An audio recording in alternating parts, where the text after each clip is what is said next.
छात्रों, मित्रों, विद्यार्थियों, लिखा हुआ उन्हें बाप का। आज हम अंतिम पड़ाव पर हैं फ्रॉग की एनाटॉमी के ऊपर, ठीक है। और आखिरी टॉपिक है आपका रिप्रोडक्टिव सिस्टम।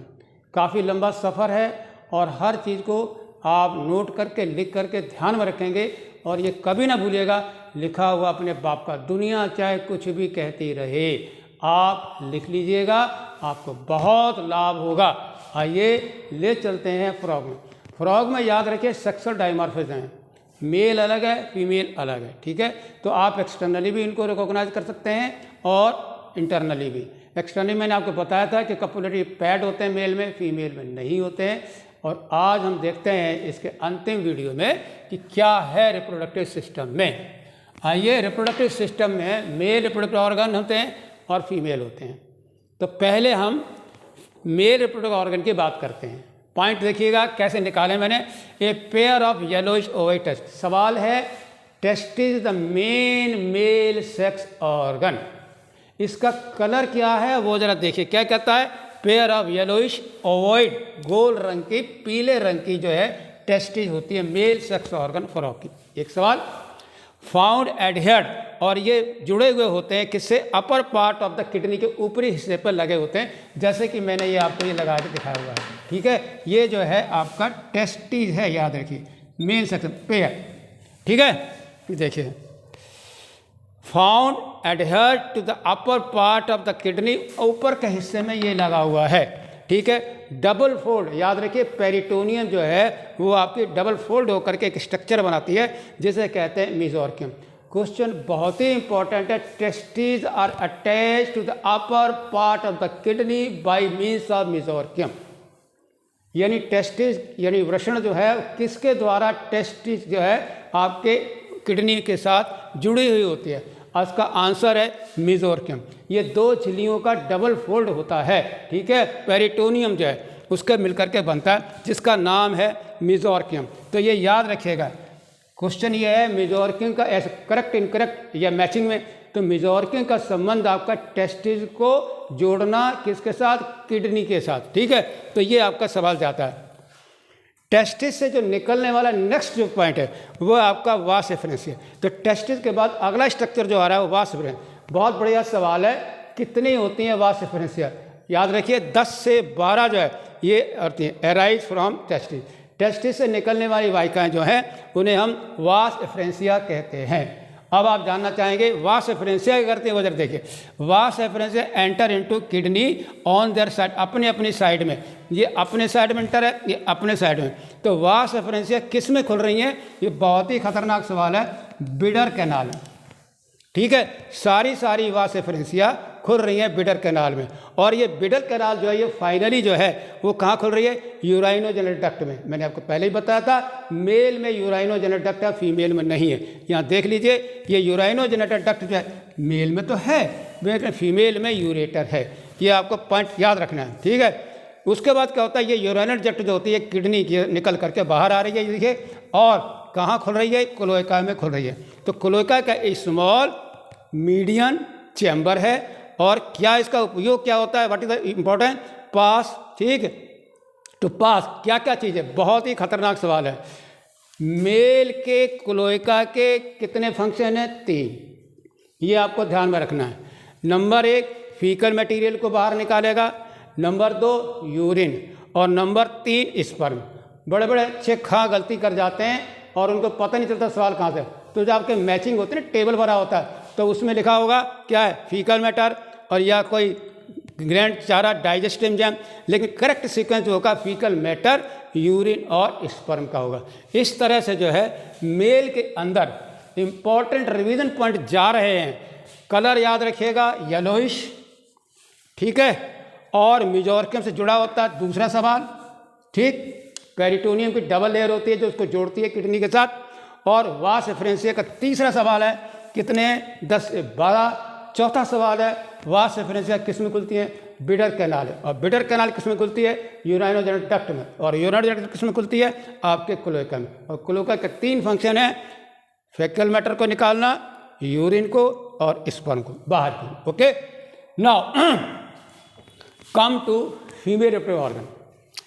हमने यहाँ पर आपको बना करके भी दिखाया होगा, ये देखिए मैं लाइन काट रहा हूँ यहाँ पे, ये देखिए साफ तौर पर आपको यहाँ पर ओवरी दिखाई दे रहे हैं, पेड ओवरी है और ओविडक्ट है, ठीक। ओविडक्ट जो है वो आपका क्लोएका में खुल रहा है।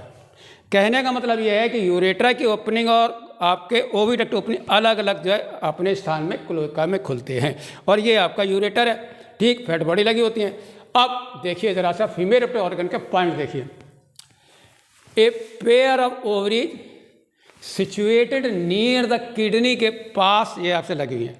They have only physical attachment है, ठीक। मेटाबॉलिकली इसका कोई इसके साथ रिश्ता नहीं है, केवल एक बाहरी रूप से ये इसके साथ जुड़ी हुई है, सेपरेट फंक्शन करती है। ए पेयर ऑफ, ठीक है, यहाँ पे pair of ovaries situated near kidney and no functional connection, इसका किडनी के साथ आंतरिक कोई भी क्रियात्मक संबंध नहीं होता है, no functional connection with kidney. दूसरा पॉइंट देखिए, तो एक हो गया, ठीक है। और पेयर ऑफ ओविडक्ट देखिए arising from the ovary, ovary से ही जो है ये निकलता है इसके साथ, तो ये कुप्पी नुमा होती है, तो ये ओवा जो है ये ओवरी से कहाँ जाएंगे, ओविडक्ट में आएंगे और उसको आपको ट्रांसपोर्ट करता कहाँ पर, यहाँ पर क्लोएका में खोलेगा। तो देखिए arise opening to cloaca separately. Mature female कितने अंडे दे सकती है, ये आपका अगला सवाल आ रहा है। A mature female how many eggs are laid down by the female frog, यानी फीमेल फ्रॉग कितने अंडे दे सकती है। तो आपका टीका MCQ का 2500 से 2500 टू 3000, 2500 से 3000 अंडा एक बार में ये निकाल देती है, ठीक है। फर्टिलाइजेशन का पॉइंट आप बहुत अच्छी तरह से याद रखिएगा। फर्टिलाइजेशन इसका एक्सटर्नल है, यानी पानी में होता है, ठीक है। कॉपुलेशन होता है लेकिन फर्टिलाइजेशन जो है इसका एक्सटर्नल है, क्योंकि it takes place in the water. Development जो होता है इसका जो है वो इनडायरेक्ट है, क्योंकि इसमें टेडपोल लार्वा बनता है। याद रखिए टेडपोल लार्वा की बड़ी खास बात है, सकिंग टाइप का इसका माउथ है, पत्तियों से जुड़ जाता है, एल्गी वेल्गी खाता रहता है, और इसमें फेरिंजियल गिल्स पाए जाते हैं, टेल पाई जाती है। इससे आप अंदाजा लगा सकते हैं कि इतने ऑर्गन जो हैं जब ये डेवलप होता है तो ये गायब हो जाते हैं। तो इस तरह की मेटामॉर्फोसिस को हम रेट्रोग्रेसिव मेटामॉर्फोसिस कहते हैं, जिसमें कुछ अंग बनते तो हैं और बाद में वो डीजेनरेट हो जाते हैं ड्यू टू लार्वल स्टेज। तो देखिए फर्टिलाइजेशन का पॉइंट आप एक्सटर्नल ये याद रखोगे, पानी में होता है ये भी आप याद रखोगे। डेवलपमेंट आपका जो है इन्वॉल्व लार्वल स्टेज, यानी फ्रॉग के लार्वल स्टेज क्या कहते हैं, टेडपोल, और इसमें क्या होता है, टेल होती है, फेरिंजियल गिल्स होते हैं, जस्ट लाइक फिश, ठीक है। और रेट्रोग्रेसिव मेटामॉर्फोसिस ये मैंने आपको बता दिया है।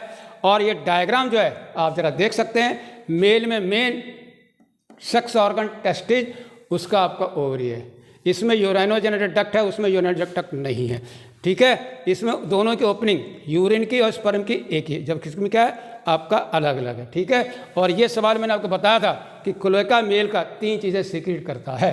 और लास्ट में पड़ाव है इकोनॉमिक इंपॉर्टेंस किसकी, फ्रॉग की। Last line of the NCERT book. Economic important में आपको 3 बातें आपको याद रखनी है, ठीक है। Frog play very important role in agriculture.